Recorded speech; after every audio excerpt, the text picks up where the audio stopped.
Alrighty, guys, we are back with my WWE Payback review 2017, guys. If you guys know, wondering why I'm just eating something. So yeah, I know I shouldn't eat. I am not professional. I shouldn't eat before I do this video. But I had to eat something because I had a busy day. WWE Payback 2017, guys. Now I'm gonna say that this pay-per-view, in my opinion, was like a bizarre pay-per-view because I didn't like the predictions I had. I didn't think that we would have title switches. Really, to be honest, I thought most of the championships would stay on people like the champions on Raw. They did, and they did. But yeah, the U.S. title kind of shocked me, and the women's title match shocked me a lot. So I really want to start. Hold on a minute.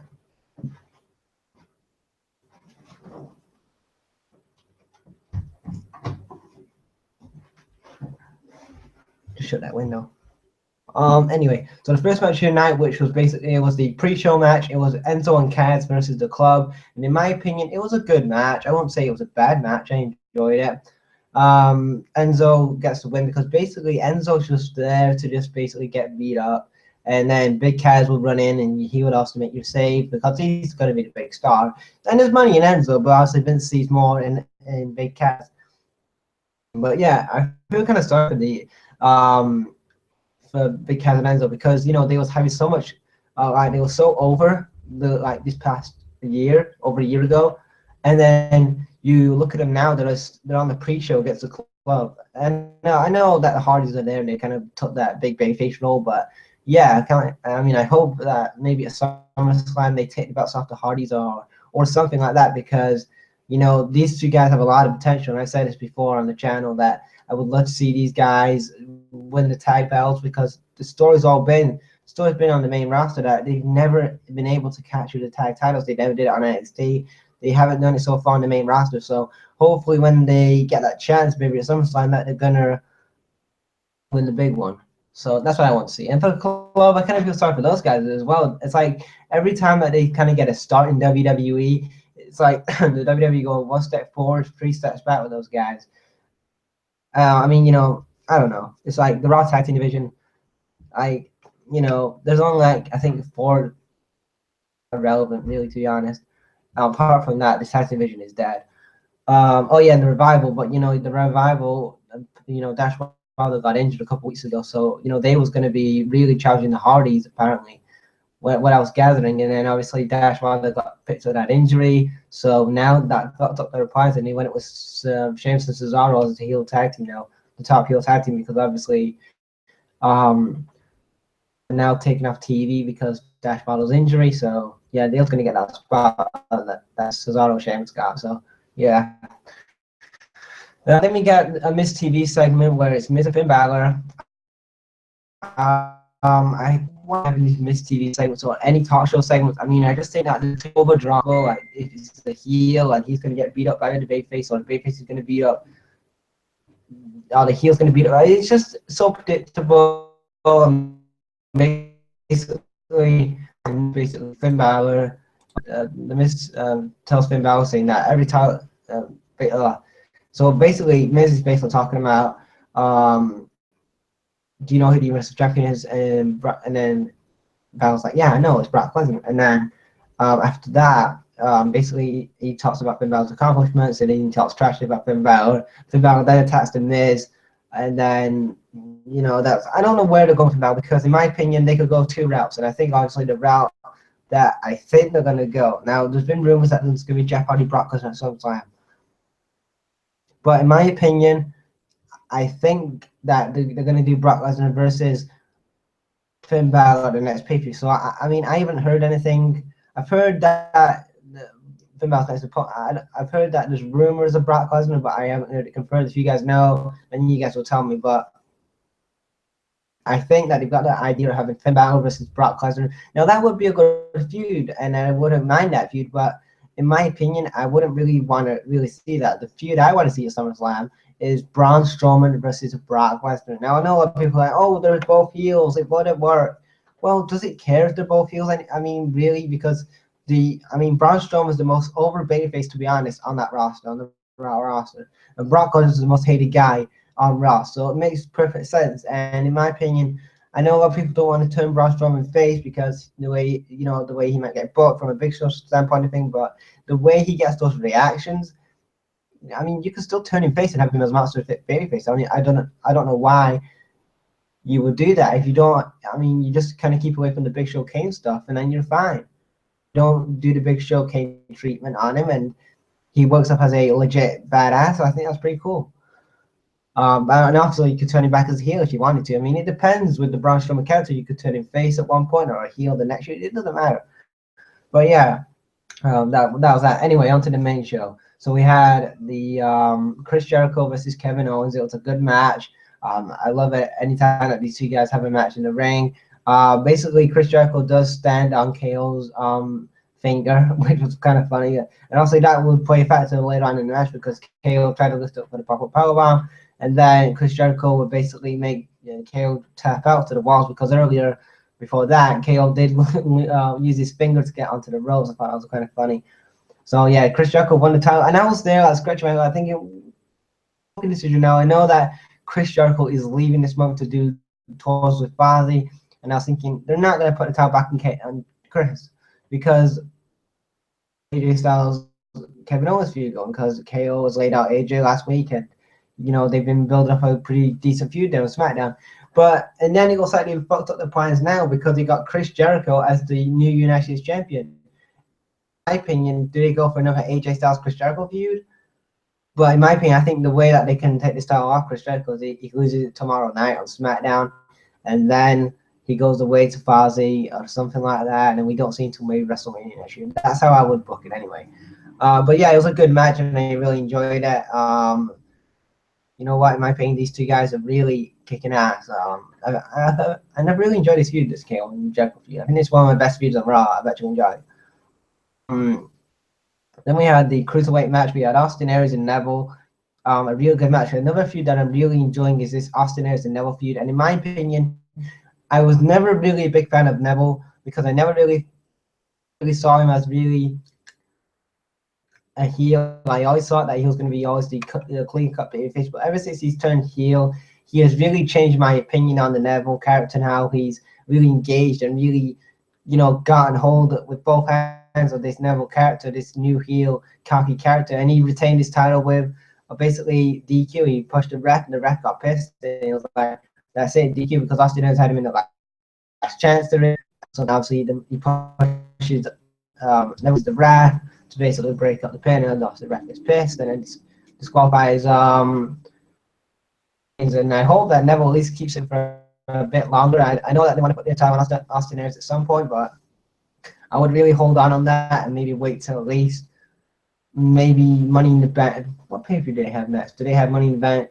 Oh yeah, they have that stupid pay-per-view called Great Balls of Fire. Oh yeah. Weird. I'm going to talk about that later. The Great Balls of Fire fucking pay-per-view they have next to Raw. I think Raw have it. Yeah, because SmackDown Backlash. Yeah, Raw will have it. Yeah. So yeah, that's the next pay-per-view. So I guess they're going to feud again there. That fucking Great Ball, whatever that shit pay-per-view. That. Anyway, after that we had the women's title match. It was Bayley versus Alexa Bliss, and this was a really good match. Probably the best Bayley match I've seen since her entire time on the main roster. I know that she's had some good matches with Charlotte, you know, a good-ish match against you know, the other 4 women at WrestleMania, but this is her best singles match she's had on the main roster today. And in my opinion, another thing I like is my girl Alexa Bliss proved why she is the top heel in the WWE on the main roster. And in my opinion, I would say Charlotte's the best heel in WWE for the women's side. I would say no. I mean, she is a top heel, but I would say Alexa Bliss, because this girl, and in my opinion, she's improving every single time. I was never really a big fan of in NXT, like I said, but ever since she's been on the main roster and she's character and she's been able to really develop on her own, I've been really getting invested into her character and I've really become a big fan of hers now. I just see a lot of big time title runs for her, and she comes the first women's wrestler to ever be to hold a Raw and SmackDown Women's title at different times, and which is pretty awesome for her. And I see a lot of I see a big future for her and a lot of real women in WWE. Bailey has a big future, like Sasha, Charlotte, you know, not a big future anyway. Asuka, Ember Moon, Peyton Royce. I'm a big fan of Peyton Royce and Billy Kay. They have a good main roster when to get there. But yeah, I could be in WWE or even in professional wrestling in general. Now I know a lot of people are going, oh, the 80s were good, or the Attitude Era, or the Ruthless Aggression when it was Trish and Lita, but they would only like a handful of women. But when you got a group full of women that are actually good wrestlers, that are going to be big stars in the WWE in the next couple of years, accomplish stuff. You build up these women as top stars in your company, and you know they're main eventing pay-per-views. They're in Hell in a Cell. They're kicking ass with matches. They've dropped the Divas fucking title fucking thing, and they've made them look like actual fucking stars, which I like. They're not just eye candy, or they're not just guest hosting Raw like they used to in the past, or stupid fucking what did they do at WrestleMania? Playboy pillow fights, whatever they did at WrestleMania, those goofy ass, stupid concepts they did it for the deal at WrestleMania. And yeah, I'm glad that they're finally booking the women like they should be booked years ago. And we finally got some women wrestlers that are actually kicking ass in WWE. And we're gonna have a women's tournament soon, which is cool for the women's division. Women, a lot of women from soccer in the Indies are gonna be there, plus Ring of Honor, WCPW, and whatever. So that's been pretty cool right there. Then after that, we had the Hardys and versus Sheamus and Cesaro for the tag titles. This was a good match. Basically, the Hardys go over. Jeff Hardy is actually using Swanton a lot. Basically,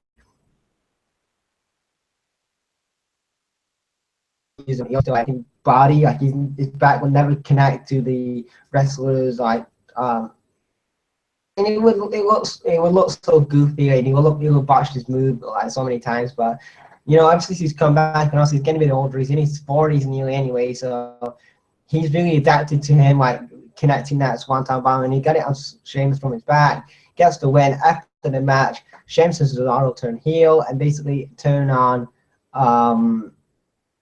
what was it? Oh yeah, on the Hardys, and obviously, like I said earlier, that was going to be the revival spot. Obviously, if Dash Wilder didn't get injured, that would have been their spot now. They would have been feud with the Hardys, but obviously plans changed because Dash Wilder picked up an injury on an NXT house show. So, you know, it is what it is.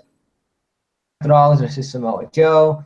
It was a decent match, in my opinion. I think that, in my opinion, Samoa Joe should have gone over him, in my opinion. I'm still waiting for Samoa Joe to get a big pay-per-view win over a former world champion, and I thought, oh, maybe he's against Seth Rollins, maybe Triple H will interfere at some point, but no. Seth Rollins pins in, but it wasn't really a clean win, so I couldn't say, oh, they're burying Samoa Joe. So a lot of people will always overuse that a lot, like a wrestler when he loses a match or he's not getting featured, he's getting buried now. That's the end of Samoa Joe. No, that's not the end of Samoa Joe. Samoa Joe has a bright future on Raw, and in my opinion, that he just lost by a fluke win. That was all it was. It wasn't a fucking clean win. Now, a lot of people, I mean, I would understand if people were bitching because it was a fucking clean win if you hit him with like a high knee or whatever. But it was just a fucking roll up, and I was fine with that. Overall, I would have said Samoa Joe should have gone over, but I mean, I don't book WWE storylines, so you know, if I did, please comment. You know, I'm available at all time. So, anyway, what was next after that? Oh yeah, then we had what was next? Oh, I'm trying to think what we had next. Oh yeah, no. Oh yeah, then we had the main. Let's talk about the House of Horror match: Bray Wyatt versus Randy Orton. This was very entertaining, and a lot of people were pissed off at this match in the arena. Like I heard people saying, "Oh, this sucks! Like this is so awful. This is like exposing the business and whatever." But people that wanted the fucking broken Hardy gimmick, whatever the fuck that is. Like, haven't you guys been wanting for months broken Matt Hardy and Brother Nero in WWE? Delete all the time. Like, weren't you guys shouting at WrestleMania and you were bitching over the House of Horror match, which basically was a similar thing to the final deletion what TNA did last summer, and you want even though that you bitched on this bit. I don't know. I mean, in my opinion, I like the concept because it was something different. And it wasn't in an arena. It was well, it was kind of in an arena, but it started off at a house, and then we went to the arena. Basically, the Braun house for a bit. Bray Wyatt slams a bridge on Randy Orton, and then we cut to the arena. Randy Orton, Bray Wyatt's entrance comes out. Bray Wyatt's entrance. I did give Bray an entrance. I think, in my opinion, if you're gonna be basically in a house of horror match, you shouldn't get an entrance or something like that. But whatever.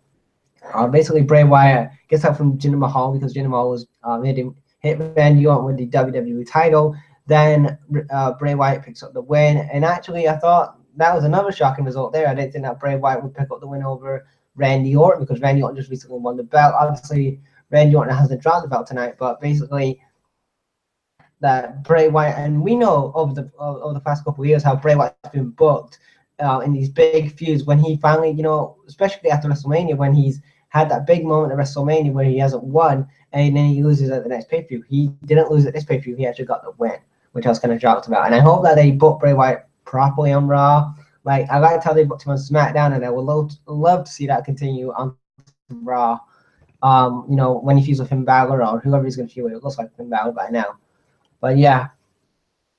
Then after that, we had the main event, Braun Strowman versus Roman Reigns. And in my opinion, it was a really good match. I mean, I think this was probably Braun Strowman's best match. And in my opinion, a guy who never liked Braun Strowman, I was never a fan of Braun Strowman in the Wyatt family. I always thought that he was kind of the Wyatt family that really didn't need to be there. But ever since he's broken away from the Wyatt family, I've really enjoyed.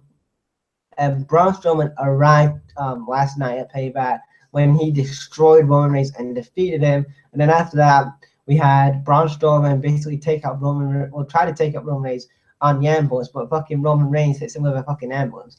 I don't get that. And I'm glad that Braun Strowman main evented a pay-per-view as well. I mean, like I said before, if you want to really solidify a top new face in the WWE, you've got to give him A, mic time, push, and C, you've got to let him main event at least one of your pay-per-views, and you did. And I've got to prop WWE for booking Braun Strowman so awesomely these last couple months. And hopefully I get my SummerSlam main event, which is Braun Strowman versus Brock Lesnar. Like I said before, I wouldn't mind Strowman as a babyface, in my opinion, because he's the most over babyface in that roster. A lot of people are like, no, we don't Braun Strowman as a face, but whatever. That's my opinion, and that's how it is. That's my WWE Payback 2017 review, guys. What do you guys think of this review, guys? I thought for what it was. For a guy that wasn't interested in watching it, I watched this I watched it this morning, and I thought, you know what? It was a good show overall. Check you later.